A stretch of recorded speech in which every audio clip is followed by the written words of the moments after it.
بسم الله الرحمن الرحيم أعوذ بالله من الشيطان الرجيم بسم الله الرحمن الرحيم السلام عليكم ورحمة الله وبركاته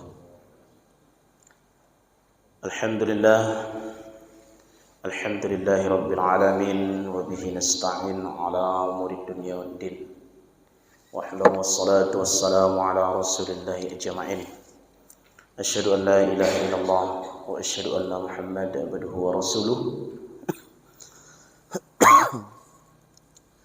اللهم صل على سيدنا محمد وعلى آل سيدنا محمد قال الله تعالى في القرآن الكريم أعوذ بالله من الشيطان الرجيم يا أيها الذين آمنوا اتقوا الله حق تقاته ولا تموتن إلا وأنتم مسلمون.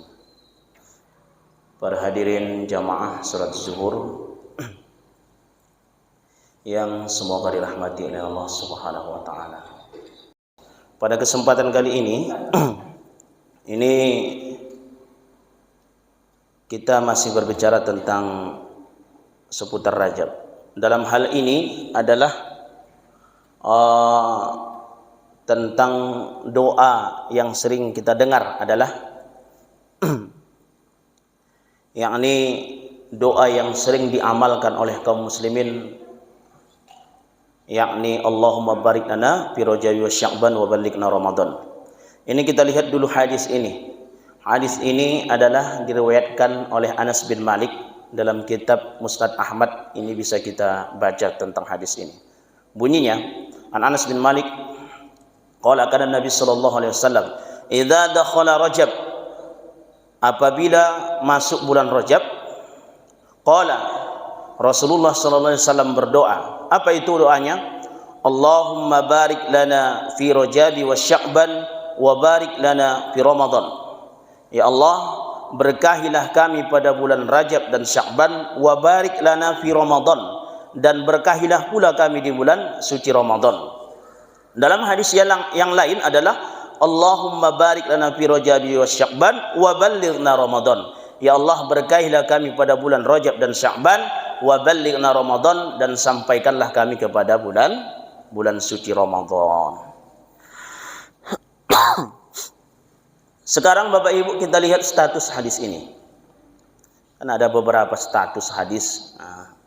Maka kemudian kita lihat status hadis ini. Kebanyakan para ulama hadis mengatakan status hadis ini adalah dhaif. Apa itu dhaif? Lemah. Jadi hadis ini statusnya sangat lemah, yakni lemah. Tetapi kemudian apa yang menyebabkan dia menjadi lemah hadis ini? Ada yang bernama Ziyad An-Numair. Ziyad An-Numair ini nama dia salah satu yang menjadi periwayat hadis ini, sehingga kemudian hadis ini jatuh statusnya menjadi lemah. Kemudian Imam Nawawi juga mengatakan bahwa hadis ini adalah dhaif. Bapak Ibu yang dirahmati Allah Subhanahu wa taala, lalu kemudian kalau dia hadis dhaif, boleh tidak diamalkan? Sekarang kita lihat dulu Bapak Ibu, definisi hadis dhaif itu apa? Ya.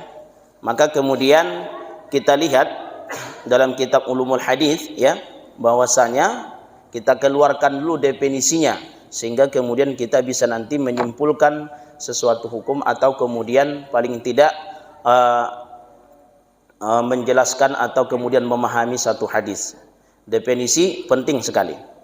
Apa itu definisi hadis dhaif? Ialah huwa ma lam yajma' sifatal hasan bi fa'li syarti min syurutihi. Bahwasanya yang dikatakan hadis dhaif itu apa? Dia adalah hadis yang tidak menghimpun sifat hadis hasan sebab satu dari beberapa syarat yang tidak terpenuhi. Berarti kan dia bukan hadis sahih, bukan hadis hasan. Kalau tidak ada syaratnya di hadis sahih, tidak ada di syaratnya di hadis hasan, berarti kemudian kualitasnya menjadi dhaif. Jadi, atau kemudian huwa ma lam yajma' sifat as-sahih wal hasan, adalah hadis yang tidak menghimpun sifat hadis sahih dan kemudian hadis hasan. Nah, itu definisinya, definisi hadis dhaif itu. Jadi kemudian berkenaan dengan, karena kebetulan kita di bulan Rajab, maka kemudian hadis yang kita baca tadi para ulama menjelaskan hadisnya adalah dhaif. Maka kemudian boleh tidak kita amalkan kalau kemudian dia hadisnya dhaif? Bapak Ibu, maka jawabannya jangan kita jawab. Kenapa jangan kita jawab? Karena kita bukan ulama. Kita bukan ulama. Kita adalah awam di bidang ilmu. Saya dan kita semua awam sekali dengan ilmu. Maka kalau kita merasa bukan orang yang ahli di bidang hadis, bukan orang yang ahli di bidang fikih, maka kita membaca kitab-kitab para ulama. Apa sebab? Karena ulama lah yang kemudian yang paham. Maka kemudian berkata Imam Nawawi, kita lihatlah pendapat Imam Nawawi rahimahullahu taala tentang hadis dhaif halaman 18 dalam kitab Al-Adhkar, ya. Jadi ini yang kemudian mengkomentari adalah bukan saya, tetapi ini adalah Imam An-Nawawi rahimahullahu taala. Waslun, ya, qala, yakni al-ulama minal muhaddisin wal fuqaha wa ghairuhum. Berkata, siapa berkata? Ulama siapa? Dari muhaddisin, ulama-ulama muhaddisin, ulama-ulama hadis, dan kemudian wal fuqaha, dan ulama-ulama fikih, wa ghairuhum, dan selain itu adalah apa kata mereka? Yajuzu, boleh, wa yustahabbul a'malu fil fadail, bahkan dianjurkan, boleh dan dianjurkan beramal dengan apa? Dengan keutamaan amal, wa targhib, dan kemudian apa? Tentang motivasi. Targhib itu motivasi. Wa tarhib, tarhib adalah apa? Ancaman. At-targhib wa tarhib, motivasi dan ancaman. Kemudian bil hadis dhaif, dengan hadis-hadis yang dhaif. Kemudian malam yakum maudhu'an, yang bukan hadis yang maudhu', yakni hadis yang palsu. Jadi kata Imam An-Nawawi, beramal dengan hadis yang dhaif itu boleh. Jadi jangan seperti kemudian yang dikatakan oleh orang belakangan ini, hadis dhaif tidak boleh diamalkan. Boleh. Imam Ahmad bin Hanbal itu dia lebih memakai hadis yang dhaif daripada perkataan ulama. Itu pula Imam Ahmad bin Hanbal itu, Pak.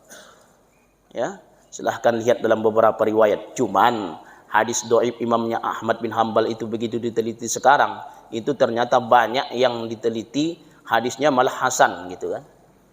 Itu kaidah dari Imam Ahmad bin Hanbal. Jadi kalau untuk fadhail a'mal, misalnya doanya Allahumma barik lana fi Rajabi wa Sya'ban wa balighna Ramadan, boleh-boleh saja, enggak apa-apa, enggak masalah. Begitu kata siapa? Kata Imam Nawawi.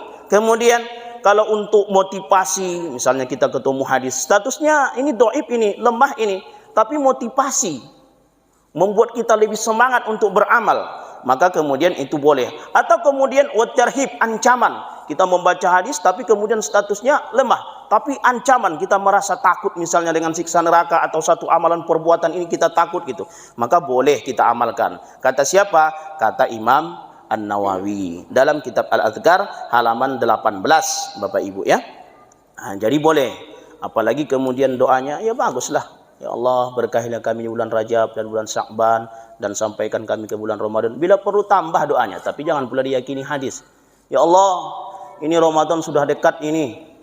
Biasa ada penyakit tahunan langganan ini ya Allah. Janganlah sampai ada lagi penyakit tahunan ini ya Allah.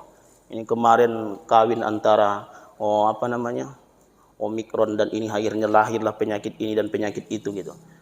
Maka jangan sampai nanti ya Allah ada penyakit-penyakit baru lagi kalau sudah bulan suci Ramadan. Boleh tidak berdoa seperti itu? Boleh. Karena beberapa kali kan kita terancam kalau bulan suci Ramadan ini. Jangan ngumpul, jangan itu, jangan macam-macam gitu. Agak terancam kita rasa kan. Sementara begitu peringatan-peringatan yang lain kita biasa-biasa saja nampaknya gitu kan. Maka boleh kita doa, ya Allah, janganlah sampai terancam kami nanti di bulan suci Ramadan ini. Jangan sampai ada penyakit langganan, penyakit tahunan, dan lain sebagainya. Ya Allah, kami mohon. Maka boleh sekali Bapak Ibu yang dirahmati. Apalagi kemudian ditambah doa-doa yang lain yang berkaitan dengan bulan Rajab ini. Tapi di sisi lain, memang banyak juga hadis-hadis yang palsu yang beredar di masyarakat tentang bulan Rajab ini. Bapak kalau baca kitab Duratun Nasihin ya, Duratun Nasihin memang di atas dilandasi dengan hadis-hadis yang sahih dan ayat-ayat suci Al-Quran yang mulia.